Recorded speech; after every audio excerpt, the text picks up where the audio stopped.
Ladies and gentlemen, boys and girls, children of all ages, the WWF World Wrestling Federation proudly presents to you Mike, your mentor. Woo!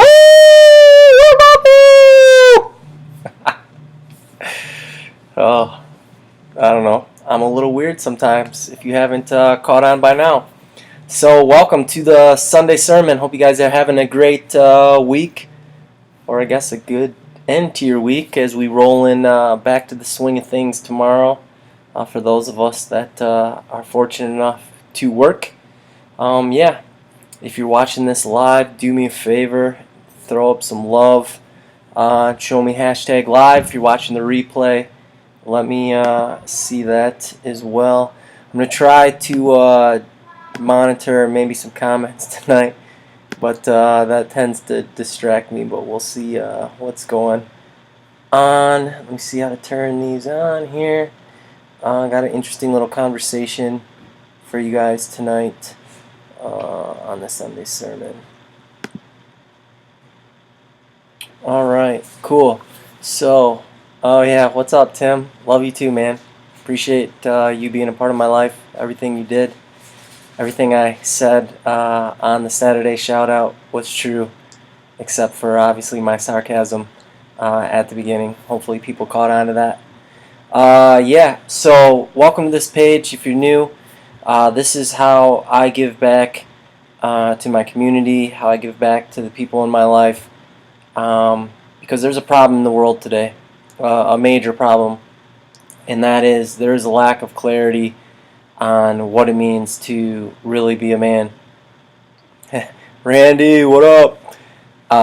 And you know, this problem is reaching a culmination or a pinnacle because of a lot of things that have happened over, especially in Western society, over a number of years, generations to be a fact. And we've gotten so far away from any type of teaching or understanding what manhood looks like that craziness ensues, and all you got to do is turn on the news and see what kind of outrageous stuff is going on in the world. And I'm a firm believer that that's a result of men not answering the higher calling that they have on their lives as fathers, as husbands, as friends, as leaders in their community. Think back to your own life. What were you taught about being a man? Were you specifically given definition regarding that? Who taught you what it was like to be a man? Was it your mom? Was it your father? Was it your grandpa? You know, you go into any room in America and you ask 5 different men when they knew they became a man, and you'll get a multitude of different reasons or different answers. Some will say they have no idea. Some will say it's when they smoked their first cigarette. Some will say when they drank their first beer. Some will say when they got in their first fight. One will say it's when he could take care of himself and pay his own bills. Another person will say it's when I slept with a woman for the first time. So there's all these ideas out there in today's world about what it means to be a man, and we've gotten so far away from the true essence of that guys are lost. And not only are they lost and desperate for instruction and for understanding, they're unfortunately committing suicide at an astonishingly high rate. About a year and a half ago, I posted a video online about my own experience with suicide, dealing with my brother and the effects that it had on me all these years later. And to kind of get the word out, I joined all these suicide groups on Facebook to ask the admins if they would share my video, and they generously agreed to do so. And I had to, after a while, I had to get off because I couldn't believe the hundreds and hundreds and hundreds, if not thousands of people going in these groups every single day without any hope. just talking about how either their loved ones killed themselves or they're contemplating killing themselves. And it just broke my heart. And I had to do something about it. And God put this idea in my mind a while back, and I was disobedient for a while.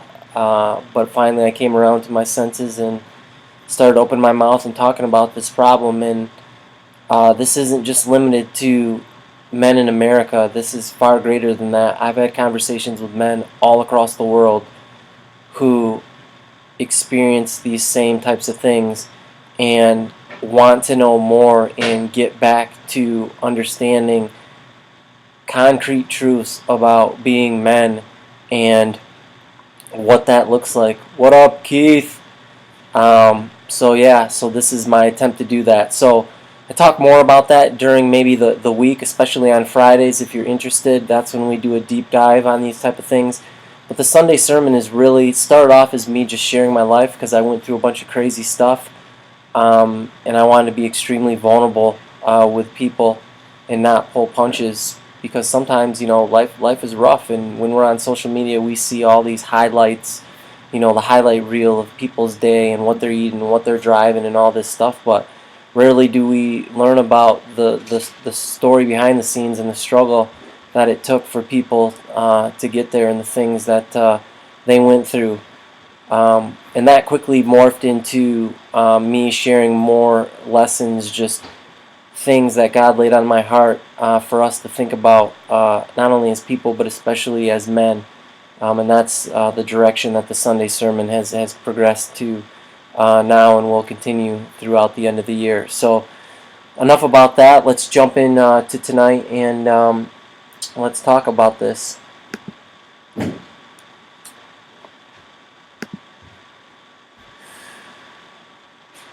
Alright, Sunday sermon, week 33, something bigger than you. So, I don't care who you are, what your religious beliefs may or may not be, what your personal beliefs may or may not be. There's nobody walking this planet that does not have some sort of belief. We all have beliefs, whether they're intrinsic beliefs, they're extrinsic beliefs. We all have beliefs about a multitude of different things. But one of the things that's important to keep in mind as we go through life as people and as men is the power of believing in something bigger than you. And I'm going to discuss what that means, because I know a lot of people are thinking one thing, and it's actually bigger than that. So we'll jump into this. So there's four main things I want to talk about under this category of what do you believe. This thing is distracting me. Sorry. Come on, you're gone. How do I make this smaller? Alright, shutting the comments off. Sorry if I don't respond to your comment. But the first one is faith, right? So I looked up the definition of these words because words carry weight, right? They're extremely powerful. What you feed yourself and not only what comes out of your mouth has an effect. The Bible says life and death is in the power of the tongue. And that's very true. What could be a small word to you could be an actual crippling boulder to someone else. I think back to a guy that was one of my earlier mentors, and he would laugh and he would say, "It's not what you say, it's how you say it." And he would constantly try to reinforce this to me. And when we would go places like Burger King or whatever, I remember this one particular time, he said, "Here, I'll prove it." And he would say, "You can get away with saying just about anything as long as you have a smile on your face." And he would go to the person that was working the counter and he would smile his big old goofy grin, and he would say some of the craziest things to them, and they would look at him and then they would just laugh. and he would say, I mean, all types of things to these people, things that normally would probably be somewhat offensive. He would get away with because of smiling. So it's an interesting, I think, illustration of that. So the first definition of faith is confidence or trust in a person or thing, belief that is not based on proof, belief in God or in the doctrines or teachings of religion. Obviously, being in Western society, as well as in the world, there are many different faith beliefs and many different doctrines and teachings regarding religion. And I think that faith is an important part of a person's life. It's definitely an enormous, if not the biggest part of my life. And I don't know if I shouldn't say I don't know. I don't believe that I'd even be here today if it wasn't for the faith that was instilled in me when I was younger. The second definition of faith is trusting commitment of one person to another, particularly of a person to God. And when I think of faith, I think of two things. I think of my faith in something bigger than myself. But today I was just thinking about my faith in people. Right? And we'll get to this. No, actually, it's not. Who do you trust? Right? Like if the crap hit the wall, and there was only one person that you could call. Like, who would that person be? Who do you know without a shadow of a doubt would not let you down? They would climb the highest mountain. They would empty their bank account. They would give you the shirt off their back if you needed. And I think it's extremely important to have someone like that in our lives and to take stock often of who we can really trust, right? And I think for men this is extremely important because we have a lot of secrets, right? We have a lot of things that we keep inside that we don't share with others because we're conditioned as men to just suck it up, right? And then we go about in the world and we put on these masks and we lie to our family, we lie to our friends, we lie to people that we come across. Every single day we lie to ourselves about what we really think and how we really feel for a multitude of reasons. But when we can start to take the mask off and refuse to lie to ourselves and face the feelings that we have and the thoughts that we have in an honorable way, we begin to grow, really grow. So that's why it's important to be able to have faith in somebody or have faith in a community or have that trust where you can go and you can really be yourself and you can share these hard things, right? You can talk about these things inside that you've maybe been ignoring or not sharing with anybody else. And the powerful thing is when you bring those things to the light, they have no more control over you. You don't experience any more guilt. You don't experience any more shame.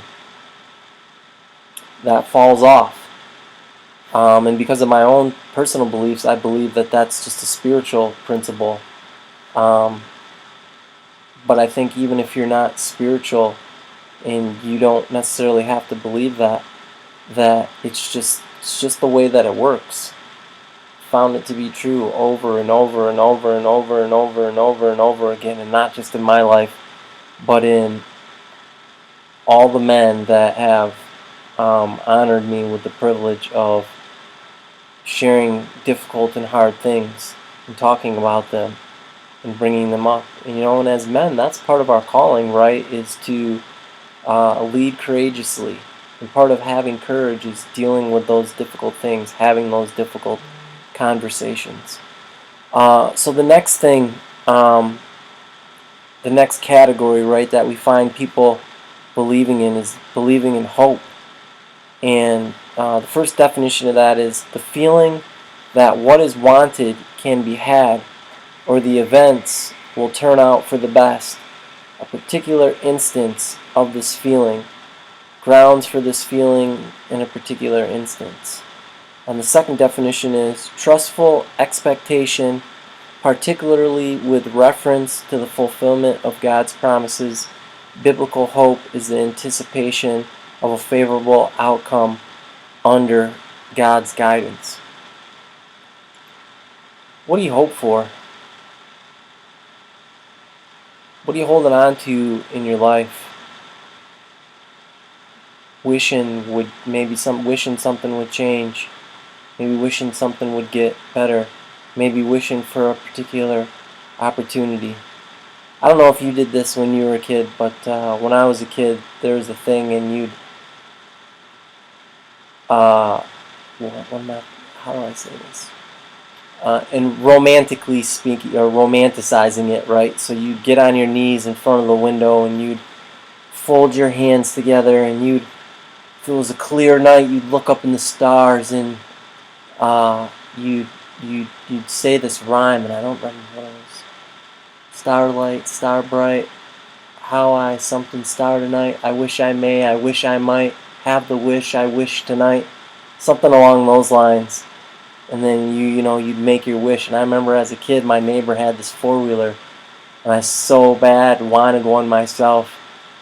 And like clockwork, every night I would say that over and over and over, right? Because I was hoping for something that wasn't there, that would come true, right? And people talk about this a lot today. They call it manifesting, and I don't want to get into all that, but I just wanted to pose the question to you, right? Is what are you hoping for? Are you hoping for a better relationship? Are you hoping for promotion at work? These things that we believe in, that we anchor ourselves to, they're important because they pull us through in hard times. And it's not a matter of if you're going to go through something hard. It's just a matter of when. And it's part of life. For whatever reason, it's the way it was designed. And those hard things, they teach us great lessons.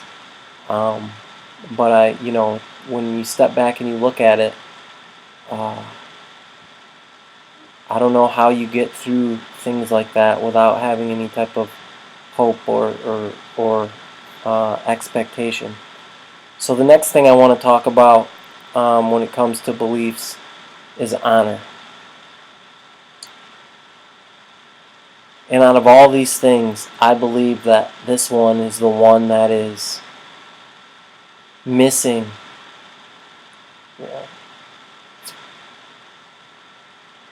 Is missing the most in the world today. Besides the final one we'll talk about, which is love. But, these two are pretty close in weight. We have gotten so far away from honor in this world. It's crazy. There used to be a time, especially in Western society, there used to be a time when you'd go to a 4th of July parade and the troops would come down the road and everyone would stand up and clap for them. And it doesn't have anything to do with whether you believe in war or you justify war or you're against war. The fact remains the same that choice or no choice, these men, these women, these people put their lives on the line for you and me. And we used to honor that. We used to respect that. And this is just one example, but it's the one that's just shouts out to me. And now You'll go to the parade. Maybe you'll see some of the people standing. Maybe you'll see some of the people clapping. It's like big deal. And to me that's sad, right? And that is a reflection of the loss of honor in our society. So the dictionary calls or says honor is high respect, great esteem. We used to hold these people in high respect and great esteem. You know, it's interesting, the Bible says in John 15:13, no greater love hath a man than to die for his friends and family. No greater love has a man than to die for his friends and family. And all these people who went to war that never came back, that laid down their lives.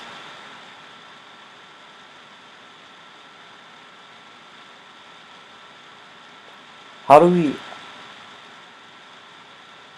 not respect them? How do we not show esteem for the sacrifice that they were willing to give? And that's a rhetorical question because I don't know if there's an answer for that. The second thing that the dictionary says about honor is it's an adherence to what is right or to conventional standard of conduct.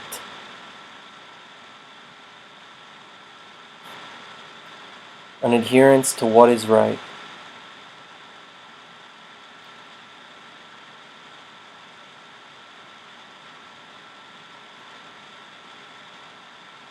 Is there one single truth?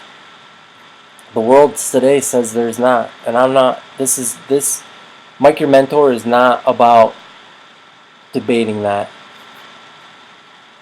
The question I want to pose to you is,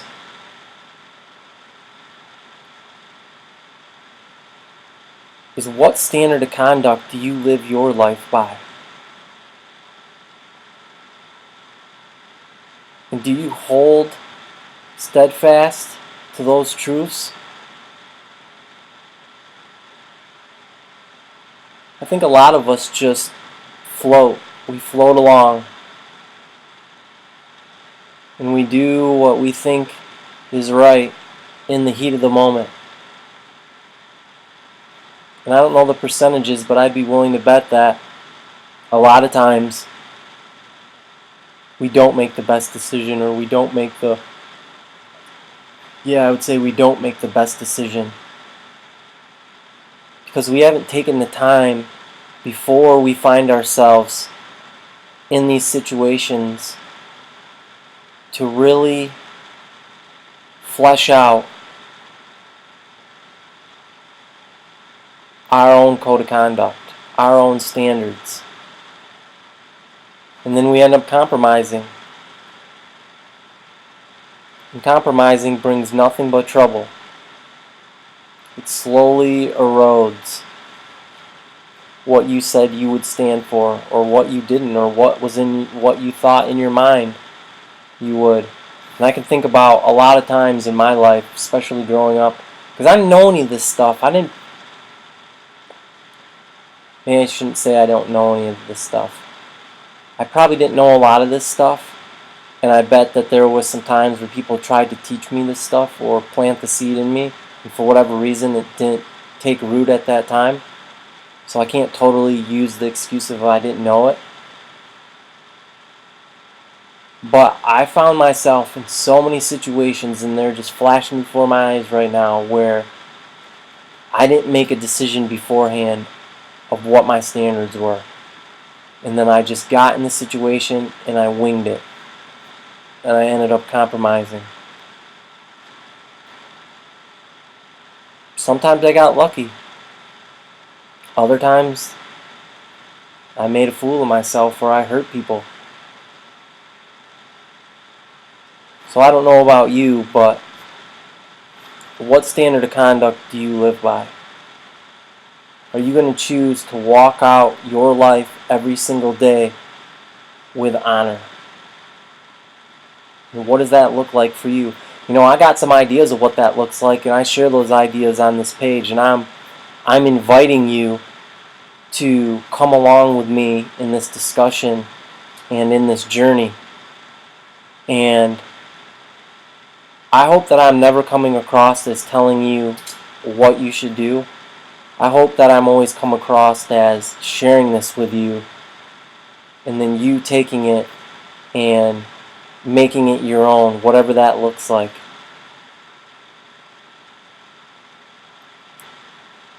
Because a lot of this stuff that I talk about on this page, it's like you don't know what you don't know, and they don't teach this stuff in school. They don't talk to you about this stuff in school. And when can you actually get in a conversation with someone who really genuinely wants the best for you, and says, hey man, I don't know if you've thought about this, but check this out, and then lets you actually form your own conclusion. If you want to take that conversation deeper, cool, hit me up. So the last one before we get out of here for tonight, love. Love. The dictionary says love is a profoundly tender, passionate affection for another person, a feeling of warm personal attachment or deep affection, as for a parent, child, or friend. And I changed this last part because it said sexual passion or desire. And I put this is not sexual passion or desire, because that's not true. And I'll tell you why that's not true. Sexual passion or desire is not love, because love always gives. Love doesn't take. And ask yourself an honest question. When the last time you had some sort of sexual passion or desire towards somebody else, you wanted that fulfilled, and you wanted that fulfilled by them. And in order for that to be fulfilled, they have to give you something, which means you have to take it. That's why that can't be love. No matter what the world says, no matter what TV says. Because true love always gives, never takes. Remember that verse earlier? Greater love hath no man than to lay down his life for his friends and family. It didn't say take life from his friends and family. It said lay down his own life. Give his own life. Secondly, or the second definition says unselfish, loyal, and benevolent concern for the well-being of another. Listen, I'm not foolish enough to think that there's people watching this, or there's people that see this that are so caught up in themselves that they have no regard for not a single person in their own life.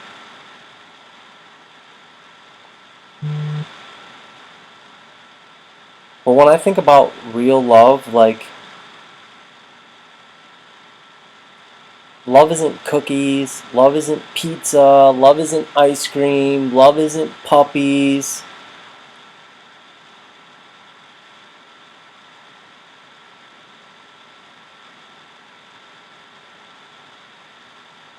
Love isn't this emotion that you feel.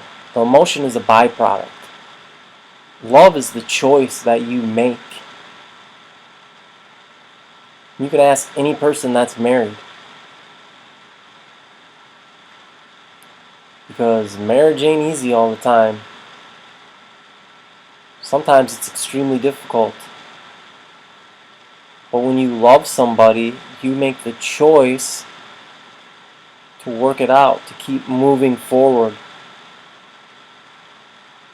Right? When you actually love somebody, you make the choice warn them or to pull them aside and to say, hey man, I don't know if anybody's told you this, but what you're doing, you're better than that, or I don't think you should do that, and this is why. Or do you see this blind spot over here? Do you see this pothole that you're speeding towards?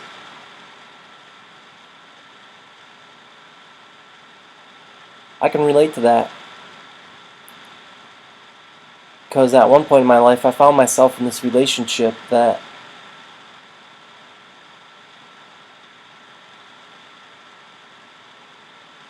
I wanted, and I thought it was love. But in reality, I was a zombie, man. I was not even myself.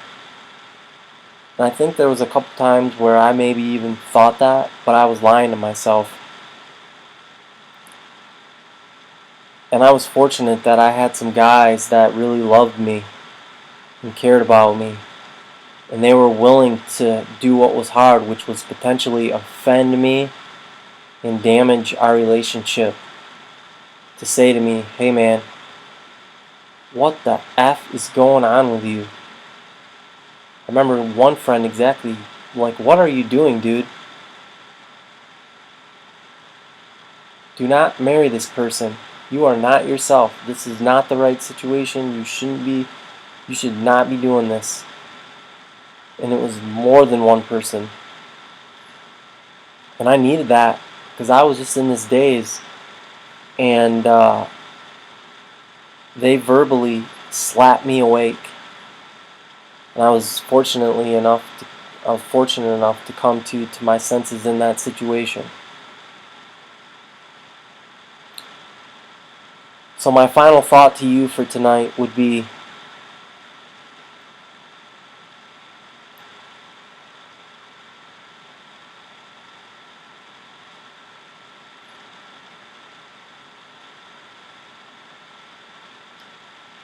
who in your life right now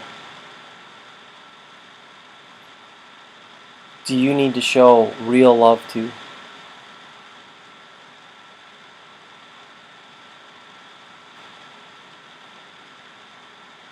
What have you been holding back on discussing? What have you been holding back on doing? What have you been holding back maybe on showing another person in your life? Because it's hard. And you know why it's hard? Because you care about that person. Because you really love that person.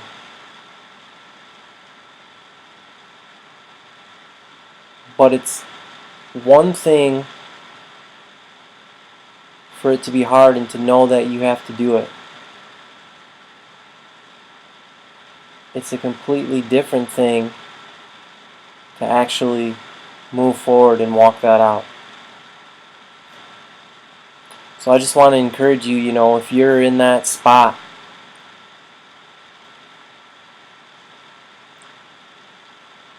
to have courage, to be brave, and to love that person like they deserve, which means you need to speak to them about that. And just a caveat on that, if you're a believer, I'd say ask the Holy Spirit. They'll let you know when the timing is right.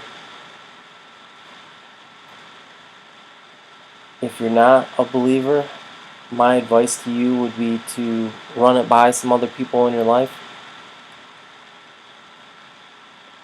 The approach, see what they say, and then move forward with it. So, I appreciate you guys being with me tonight. I know this was maybe a little bit deeper than even I usually go, but something that was already pre-planned.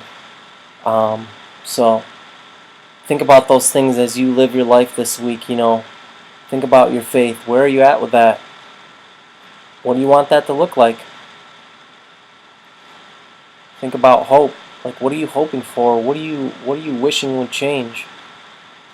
And then maybe what part do you need to play in that? And then think about honor. How can you honor those around you, and how can you honor those you come in contact with this week? And then finally, love. Once again, who can you really show love to? Who's God asking you to show love to? Whether it's in a big way or whether it's in a small way. And by small, I mean small to you. Maybe not. Maybe it's not small to that other person. But yeah, that's it for the Sunday sermon. I appreciate you guys always checking these out, tuning in, supporting me in what I'm doing. Can't express how much that means. And you guys helping share this message and just getting this stuff out so we can make a difference in other guys' lives. So I'll see you guys tomorrow for My Life Monday. Have a good night.